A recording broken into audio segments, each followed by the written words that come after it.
Sinaksak ng lalaking estudyante ang babae niyang kaklase sa loob mismo ng kanilang classroom sa isang paaralan sa Parañaque. Pareho silang 14 anyos, grade 8 student. Isa pong teacher doon, lumapit po sa kanya yung biktima. Kasi yun nga po, sinasabi ng biktima, yung classmate nila may dalang kutsilyo at pinagbabantaan siya na sasaksakin. Nang pumasok ang teacher ng classroom para alamin ang sitwasyon, naglalakad sa likuran ng teacher ang babaeng biktima. Pagpasok ng biktima sa classroom, kinuha umano ng suspect ang baon na kutsilyo at sinaksak na ang kaklase. 4 po yung saksak na natamo ng biktima, halos lahat po sa dito po sa parting dibdib.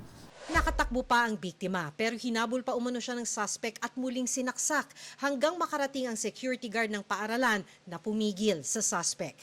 Itinakbo ang biktima sa ospital kung saan idineklarang dead on arrival. Ano nangyari sa anak ko? Wala namang kapalit sa tindahan ng buhay ng anak ko. Bakit ganun kadali pinabayaan niyo? Ayon sa ina ng biktima, noong Martes, nagsumbong na sa kanya ang kanyang bunso na pinagbantaan siyang sasaksakin ng kaklase.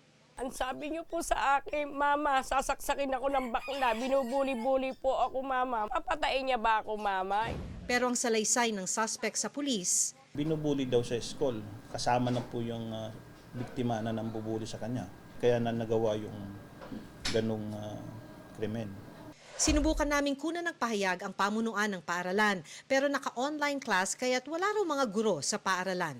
Dahil minor de edad, nasa kustodiya ng DSWD ang suspect. Ayon sa Parañaque Police, ang DSWD ang magdedesisyon kaugnay ng intervention sa suspect. Dala niya yung kutsilyo. May intention talaga siyang gamitin yung kutsilyo at manakit ng tao. Sinusubukan naming kunan ng pahayag ang pamilya ng suspect. Sabi nga araw daw. Tapos sa nakikita ko sa bandang huli, naninilaw na.